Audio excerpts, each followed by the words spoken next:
नमस्कार विद्यार्थी मित्रांनो, स्वाध्याय अकॅडमीवरती तुमचं सर्वांचं स्वागत. आज आपण एक नवीन सिरीज चालू करतो यूट्यूबवर, पूर्णपणे फ्री असणारी ही सिरीज.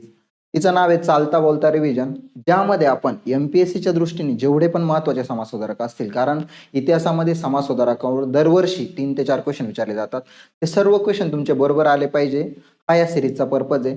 या सिरीजचा जे व्हिडिओ असणार आहे ते शॉर्ट ड्युरेशनचे व्हिडिओ आपण बनवण्याचा प्रयत्न करू, जेणेकरून तुम्ही जेव्हा टाइमपास करताय, चहा पिताय, मित्रांशी गप्पा मारताय, जेवायला गेले त्यावेळेला कानामध्ये हेडफोन टाकून ते व्हिडिओ ऐकू शकता. अशा पद्धतीची ही सिरीज बनवली जाणार आहे. महत्त्वाच्या फॅक्ट ज्या असतील त्याच्यावरच आपण पूर्णपणे भर देऊ आणि आयोगाने कोणते कोणते प्रश्न याच्यावर विचारलेले त्या सर्व गोष्टी मी व्यवस्थित अनालिसिस करून तुम्हाला देण्याचा प्रयत्न करेन.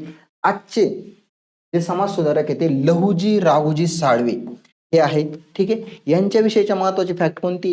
हे आद्य क्रांतिकारक यांना म्हटलं जायचं आणि क्रांतिकारकांचे गुरु, आद्य क्रांतिकारकांचे गुरु पण यांना म्हटलं जायचं. ठीक आहे, त्यांच्याविषयी महत्त्वाच्या गोष्टी बघा.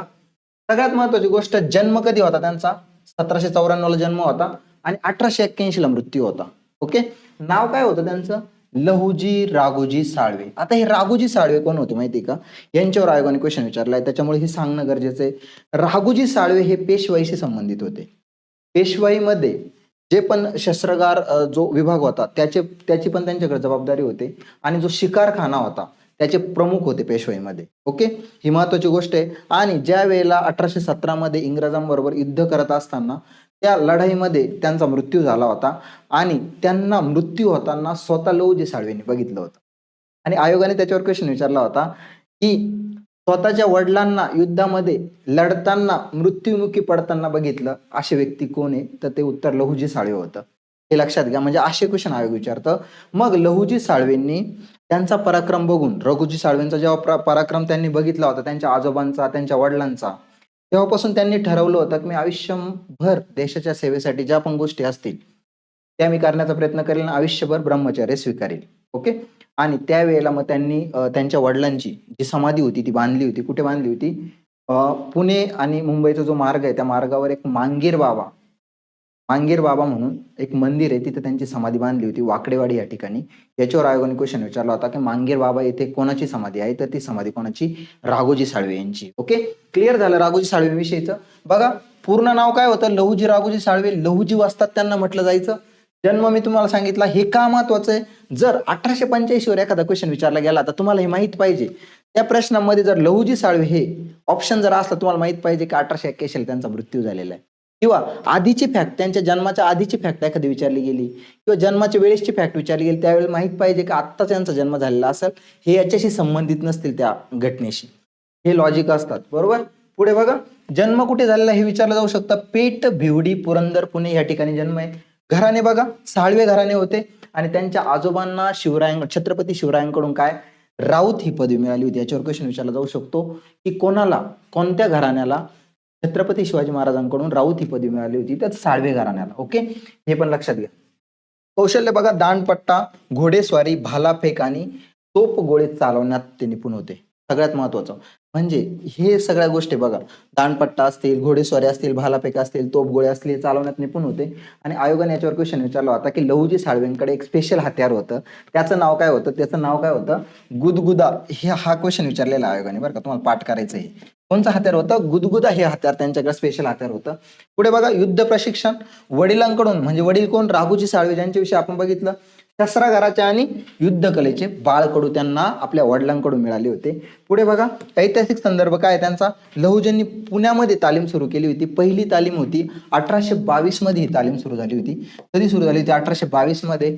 आणि सर्वांसाठी ही ओपन होती. ठीक आहे, सर्व जाती धर्मियांसाठी ओपन ठेवलेली होती, खुली ठेवलेली होती. ओके, हे महत्वाचं आहे. पुढे बघा, क्रांतिकारी आणि शैक्षणिक योगदान कुठे? मी तुम्हाला सांगितलं 1822 मध्ये पहिली तालीम. क्वेश्चन विचारला जाऊ शकतो. 1822 हे इयर महत्वाचं आहे आपल्यासाठी.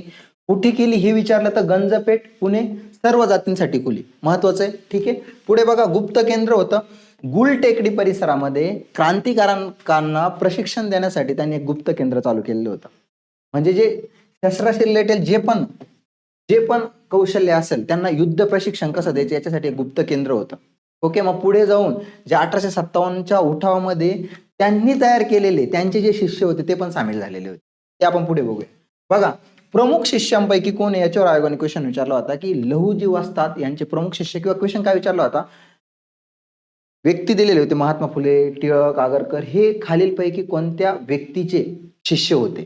तर त्याचं उत्तर काय होतं? लहुजी साळवे होतं. त्या प्रमुख शिष्यांमध्ये कोण कोण होतं बघा? महात्मा ज्योतिराव फुले होते, मोठं नाव आहे खूप. लोकमान्य टिळक, वासुदेव बळवंत फडके, चाफेकर बंधू यांचा सगळ्यांचा आपण अभ्यास करतो. हे सगळे कुठून घडलेले होते रे? हे लहुजी साळवेंच्या हाताखालून घडलेले होते. उमाजी नाईक, आगरकर, नाना छत्रे, सदाशिव बल्लाळ हे सगळे लहुजी साळवेंचे कोण होते? शिष्य होते. पुढे बघा, फुले परिवाराशी संबंध काय? सावित्रीबाई फुलेंना शारीरिक संरक्षण दिले होते. म्हणजे सावित्रीबाई ज्या वेळेला शिक्षिका झाल्या होत्या त्यावेळेचं खूप मोठं पाऊल होतं ते. शिक्षिका स्त्रीनी शिकणंच हे मुश्किल होतं त्यावेळेला, पण सावित्रीबाई ॲज अ शिक्षिका म्हणून आलेल्या होत्या, त्यामुळं त्यावेळेला खूप विरोध झाला होता त्या गोष्टींसाठी आणि त्यांना संरक्षण देण्याचं काम यांचे जे शिष्य होते त्यांनी केलेलं होतं. आणि त्याची ऑर्डर कोणी दिली होती? लहुजी साळवेंनी दिली होती. म्हणजे शारीरिक जे संरक्षण होतं सावित्रीबाईंना ते कोणाकडून मिळालं होतं? लहुजी साळवे आणि त्यांच्या शिष्यांकडून मिळालं होतं. त्यामुळे सावित्रीबाई त्यांना बाबा म्हणून हाक मारायचा. ठीक आहे, ही महत्वाची फॅक्ट आहे बघा. सावित्रीबाई त्यांना काय म्हणायच्या? बाबा म्हणायच्या. मुक्ता साळवे, महत्वाचा क्वेश्चन, याच्यावर आयोगाने क्वेश्चन काय विचारला होता? महात्मा फुले यांच्या शाळेमध्ये ऍडमिशन घेणारी किंवा शाळेमध्ये प्रवेश करणारी पहिली अस्पृश्य मुलगी कोणती? तर त्याचं उत्तर होतं मुक्ता साळवे. तर ती व्यक्ती कोणती आहे? ती मुलगी कोणती? मुक्ता साळवे. क्वेश्चन काय होता तुम्हाला सांगून देतो. ज्योतिबा फुले यांच्या शाळेतील पहिली अस्पृश्य विद्यार्थिनी कोणती? तर तिचं उत्तर काय होतं? मुक्ता साळवे. आयोगाने हा क्वेश्चन विचारलेला, तुमच्या पूर्ण डेटा घेऊन आलेले लहुजी उस्ताद साळवे यांच्यावर विचारलेले सर्व क्वेश्चन. बरोबर. पुढे बघा, 1855 मध्ये दलितांच्या स्थितीवर प्रसिद्ध निबंध लेखन केलं होतं आणि मुक्ता साळवे हे नाव या निबंधामुळं खूप प्रचलित झालं होतं त्यावेळेला. ओके. पुढच्या महत्वाच्या फॅक्ट बघा, क्रांतिकारकांसाठी काय काय योगदान होतं? सत्तू नाईक यासारख्या दरोडेखोरांना क्रांतीच्या मार्गावर आणलं होतं. हा दरोडेखोर होता सत्तू नाईक, याला पण क्रांतीचा मार्ग स्वीकारण्यास सांगितलं होतं त्यांनी. आद्य क्रांतिकारक व क्रांतिकारकांचे गुरु, लय महत्वाचा फॅक्ट आहे बरं का. आद्य क्रांतिकारक म्हणून ओळखले जायचे आणि क्रांतिकारकांचे गुरु म्हणून पण ते ओळखले जायचे. कोण? लहुजी वस्ताद साळवे. बघा, 1857च्या उठावामध्ये त्यांनी तयार केलेले शिष्य कुठे कुठे गेले होते बघा? कोणत्या कोणत्या उठावात सामील झाले होते? कानपूरचा उठाव, मेरठचा उठाव, ग्वाल्हेरचा उठाव. आणि तिथे बऱ्याच यांना वीरमरण पत्करावं लागलं होतं. काही जणांना पकडण्यात आलं होतं, फाशी देण्यात आलेली होती. ठीक आहे, ते शिष्य कोणाचे होते? ते लहुजी वस्ताद साळवेंचे शिष्य होते. पुढची महत्वाची फॅक्ट बघा, याच्यावर आयोगाने क्वेश्चन विचारलेला आहे की वडील राघोजी साळवे यांची समाधी कुठे? वाकडेवाडी या ठिकाणी, मांगीर बाबा मंदिर या ठिकाणी त्यांची समाधी आहे. आणि लहुजी साळवे यांची समाधी कुठे? संगमवाडी या ठिकाणी आहे. असेच नवनवीन व्हिडिओ बघण्यासाठी तुम्हाला काय करायचं? आपल्या युट्यूब चॅनलला सबस्क्राईब करून ठेवायचंय. पूर्ण सिरीज बनवणार आहे मी. ही जी सिरीज ही कंटिन्यू राहणार आहे, त्यामध्ये MPSC रिलेटेड सर्व समाजसुधारक आपण कव्हर करू. ओके, त्याच्यानंतर पुढची सिरीज चालू करूया. आजच्या लेक्चरमध्ये मी इथेच थांबतो. धन्यवाद.